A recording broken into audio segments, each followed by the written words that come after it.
Hello everyone, this is the Primal Earth with Season 1, Part 1, Episode 2 of Dino Battles.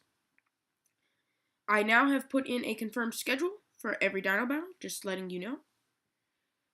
Sunday at 12 o'clock, Dino Battles comes out. So, make sure to be there at Sunday at 12 o'clock, because I will be posting Dino Battles every Sunday at 12 o'clock. Which will be one Dino Battle a week, which will mean to complete... I'll talk about this in the update for Dino Battles video. Okay, let's get started. So our contestants today are the 45-foot-long Giganotosaurus versus the 40 to 43-foot-long Tyrannosaurus Rex. Let's, as usual, jump right into this. So, what we have here is the largest two-footed theropod dinosaur. Also, the largest carnosaur theropod dinosaur. And now the second contestant, the Tyrannosaurus Rex, is the largest Coelurosaurian dinosaur. So, let's get straight into finding their attributes and disadvantages and advantages. Okay, so let's get started with Giganotosaurus. So the first obvious... Sorry for that moment of silence there. My amazing little bearded dragon just started running around, and I was watching him to see what he was doing. But anyway, that's a sideshow. So, the Giganotosaurus. The first thing that you can obviously tell from this picture, it is much larger than Tyrannosaurus. Very, very so larger. And in fact, Giganotosaurus was not only longer, but it weighed more than Tyrannosaurus. Tyrannosaurus 7 to 8 tons. Giganotosaurus weighed up to approximately 8 to 9 tons. And Spinosaurus being the heaviest at 9 to 10 tons. But Spinosaurus is for another episode, which will be actually the next episode. But anyway, that's beside the point. Giganotosaurus was all around larger than T-Rex. Had a larger skull, has larger arms, has a longer and larger tail, has a larger sculpt, but it was not as muscular as the T-Rex. Its arms couldn't do anything. They might be able to scratch something, but the only reason it has that is because of its ancestor, Allosaurus, who used its long three-fingered hands to kill and... what's the word I'm looking for? Dispatch prey. Because Allosaurus used its hands. But over time, the bigger the predator got, the less it needed arms. That's why T-Rex has such small arms and Giganotosaurus has such small arms. So, Giganotosaurus could not use his arms in any way. Now, there's an advantage that you wouldn't necessarily find in just the body of the Giganotosaurus. You have to look at what it hunts. If you go all the way back to the second dino battle I ever did... No, actually, you can go back to the first one, where I actually did Giganotosaurus versus Carcharodontosaurus. The one advantage that Giganotosaurus had over Carcharodontosaurus was that it hunted larger animals. Giganotosaurus was a pack hunter who hunted large dinosaurs. In fact, not just any large dinosaurs. The largest dinosaur. This is a topic that I will be discussing in a later video, but just for the sake of purpose, we're going to say it's the largest. The largest dinosaur that we know of. Argentinosaurus. 100 tons, 100 feet long. That's about a foot a ton. What did T-Rex hunt?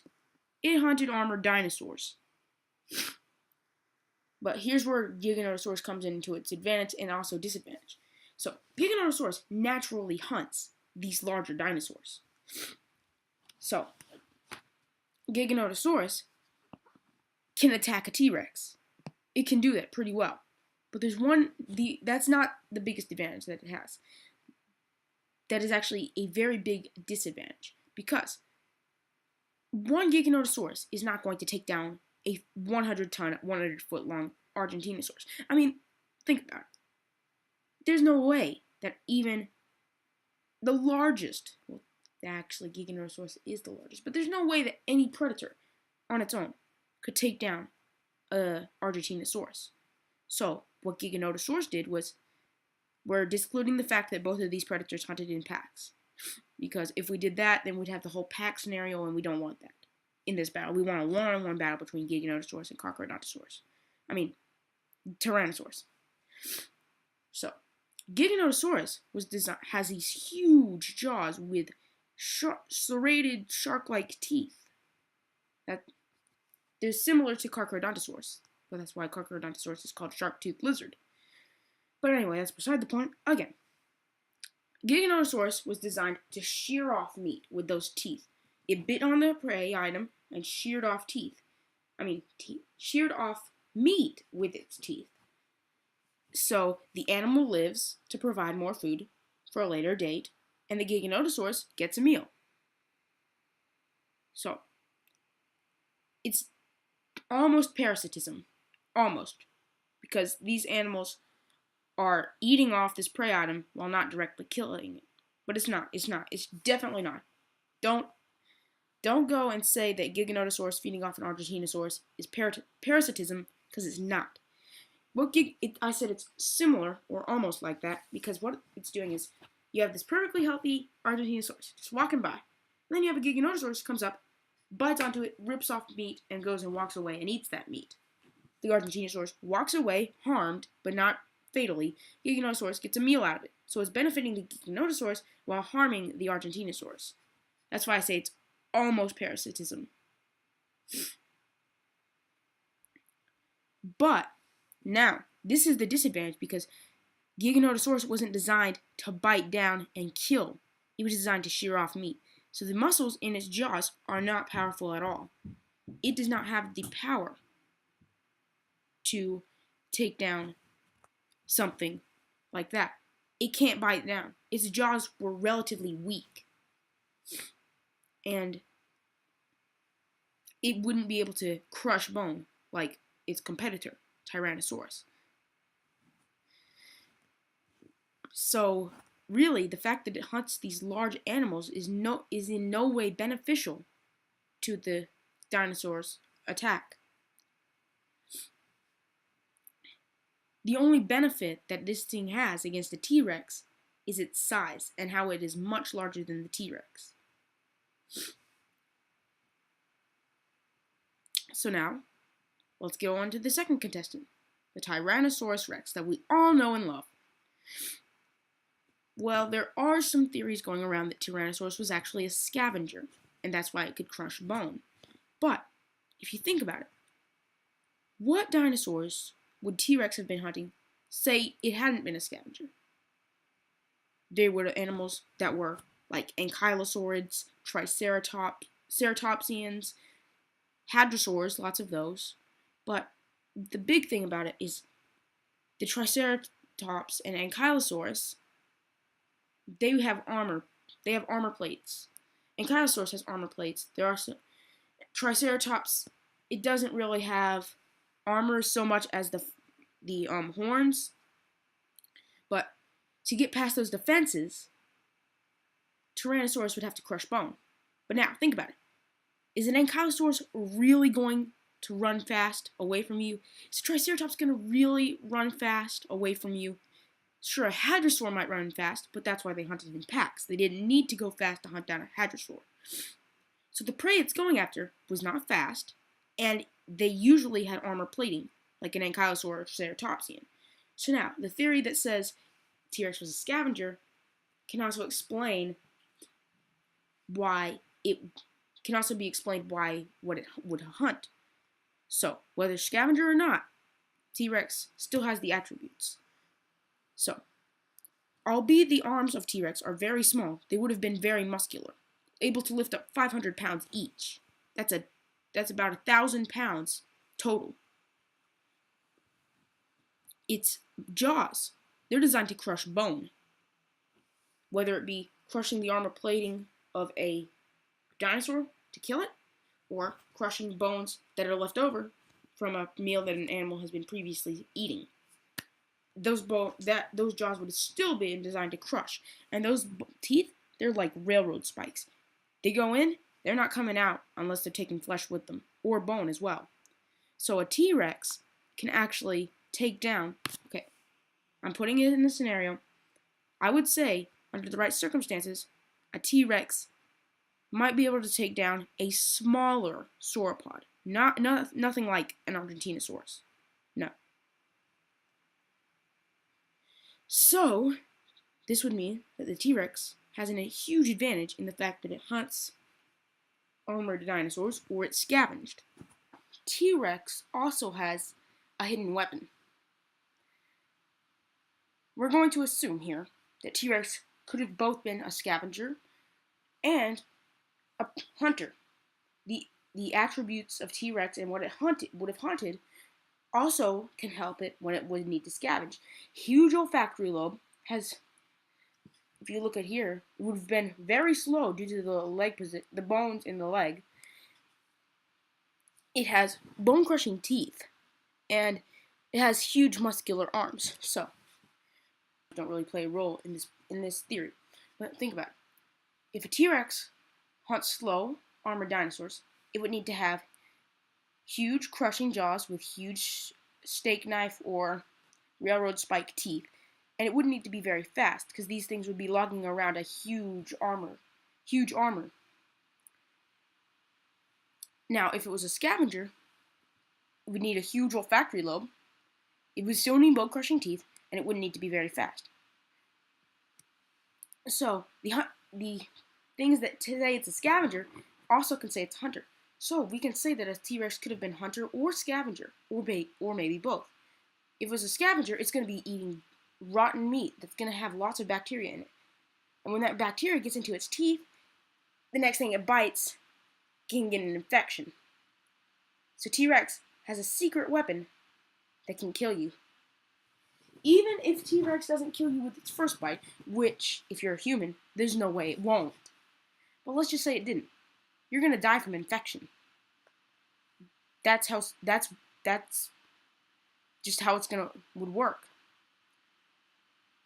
So, now that we've analyzed the attributes and advantages and disadvantages of them both, let's put it in a scenario and see. Oh, wait, there's one thing left. I just remembered. The places where they live. Tyrannosaurus lives in Montana 65 million years ago. 70 to 65 million years ago. Giganotosaurus lived in Patagonia and Argentina around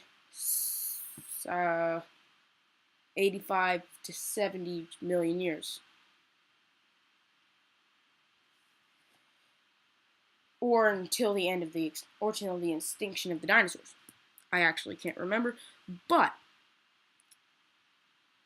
the environments in which these guys would have lived in would have been pretty similar, except with the fact that one would have had to support giant herbivores, and the other would have had to support large grazing herbivores. So, the environment where Giganotosaurus would have lived would have had huge trees.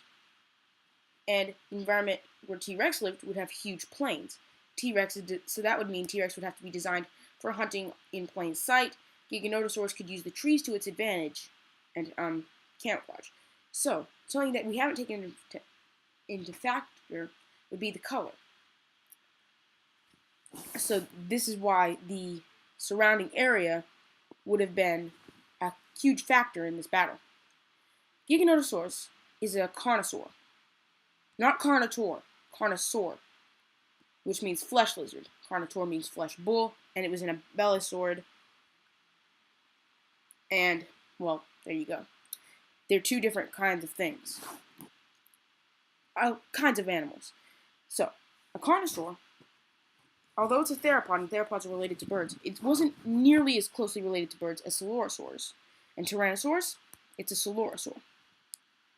So, the Carnosaurs would have been dull-colored, probably.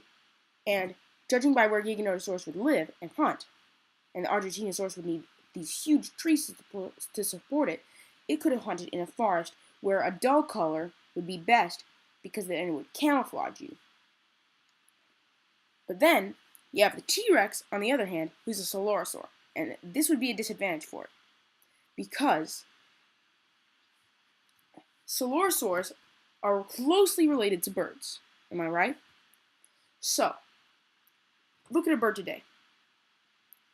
Birds have these flashy colors and beautiful blues and vibrant reds and all of this stuff.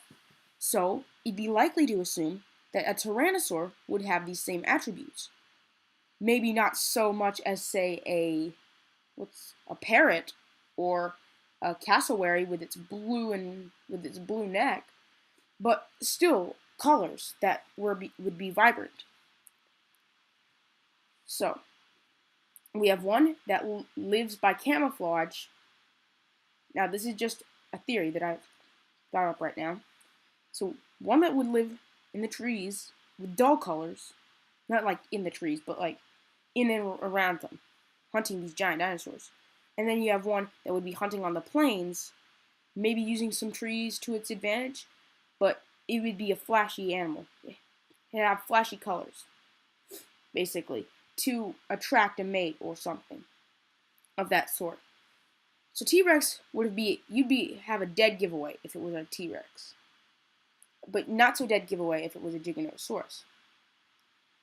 Okay, now that we've analyzed that last factor, let's get going. Picture yourself on a... Oh, this is going to be hard. Where can I put them that it would be even?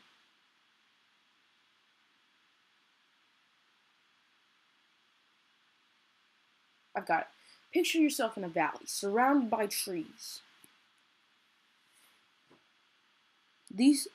In one end of the clearing, you see a brightly colored tyrannosaur, 43 feet long, walking out into the open plains. Sniffs the air and roars. And then, over in the trees, there's some rustling and crackling. Trees are shaking, birds are flying out, but the Tyrannosaurus cannot see it.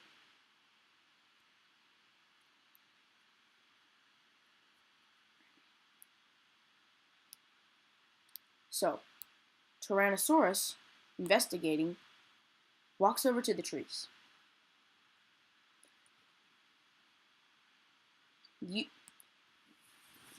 Due to the fact that its eyes are facing forward on its head, gives it the advantage, and it can see into the forest. Due to its amazing vision, due to the binocular vision, it sees a large shape in the woods. Can't exactly make it out due to the camouflaging of this creature.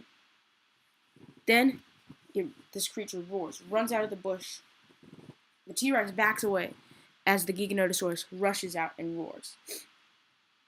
The Giganotosaurus turns its head to the side to look at the T-Rex, due to the fact that it would have almost zero binocular vision. Due to the fact that its eyes were on the side of its head, it would have to turn its head to see the Tyrannosaur. It turns its head one way, turns its head another, and looks at it from both angles.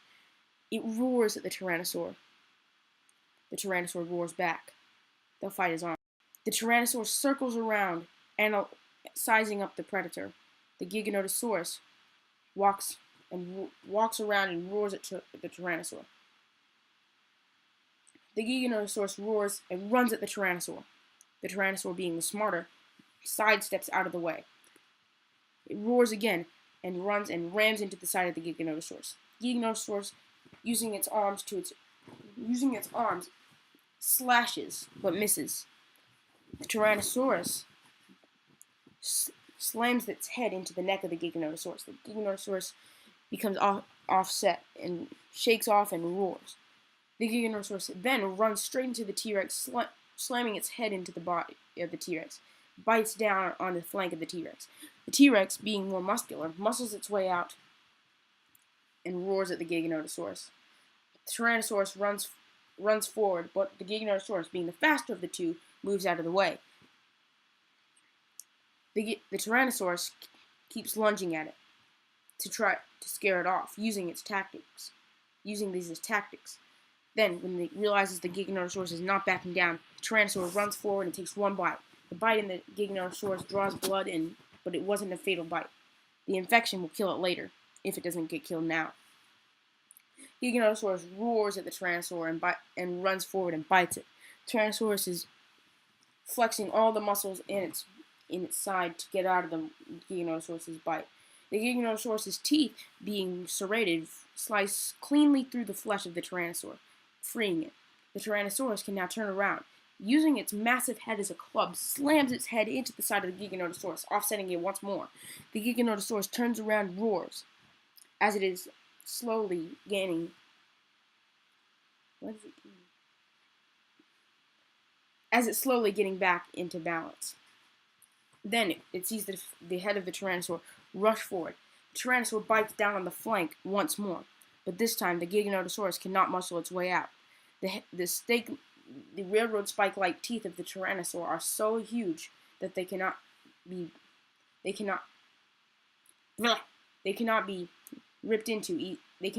out of easily. The Tyrannosaurus flexes all the muscles in its side, but cannot kill it.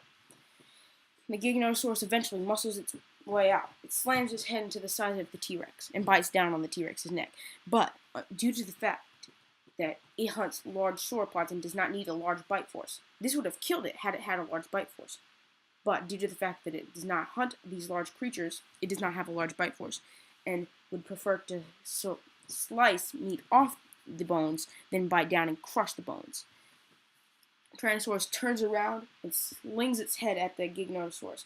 It bashes the head of the Giganotosaurus out, and a tooth flies out of the Giganotosaurus' mouth. The Giganotosaurus roars, its mouth bloody and nose bleeding. The Tyrannosaurus once again rushes toward, this time using its large foot, and scratches the Giganotosaurus on its leg. The Tyrannosaurus quickly turns and balances itself back out. The Giganotosaurus now has blood covering its leg and side. The neck of the Giganotosaurus is also bloody, with the only thing untouched being its arms and tail. The Tyrannosaurus once again roars at the Giganotosaurus. The Giganotosaurus now roars back. The Giganotosaurus rushes toward it and knocks it down, ramming it with its head. The Tyrannosaurus is now on the ground with the Giganotosaurus stepping on it. If the Giganotosaurus was to fall down, it would kill both the T-Rex and itself. But due to the fact that the Giganotosaurus does not have the smarts to do this, the Giganotosaurus roars, giving the Tyrannosaur time to kick it in the underside, scratching its belly with its large talons. The Tyrannosaurus knocks it over and gets up. The Tyrannosaurus roars at the Giganotosaurus. The Giganotosaurus roars back. The Tyrannosaurus now runs at the head, rams the side of the Giganotosaurus with its large head. Then the Giganotosaurus catches itself with its feet. The Gigasaurus gets back up, but then it's too late. The Tyrannosaurus has started running and bites down on the neck. No matter how much the Giganotosaurus tries, the Tyrannosaurus bites down ever so harder. With every move the Giganotosaurus makes, the Tyrannosaur bites down ever so harder. And then, finally, the Giganotosaurus lets out one roar. But then, as it is roaring, the Tyrannosaurus slams its jaws down once more. The roars ended abruptly. The Tyrannosaurus picks up the net. The body of the Giganotosaurus falls to the ground with its jaw hanging limp from its head. Then, with the neck in the T-Rex's mouth, it flings the head of the Giganotosaurus back to the ground with the rest of the body. steps on the carcass of its newly dead rival, roars, and the T-Rex roars in triumph. Size isn't everything. The Tyrannosaurus has won, purely by the fact that it had the smarts to do so and the bite force to carry out the deed. The Tyrannosaurus has killed it. Now, and that's what I think should have gone down. But if you think it should have gone down differently, vote in the comments. So, the winner of Fight 2 of Part 1 of Season 1 is the Tyrannosaurus Rex. So, do you think the T-Rex should have won? Or do you think the Giganotosaurus should have won? Put your votes in the comments below. And, alright.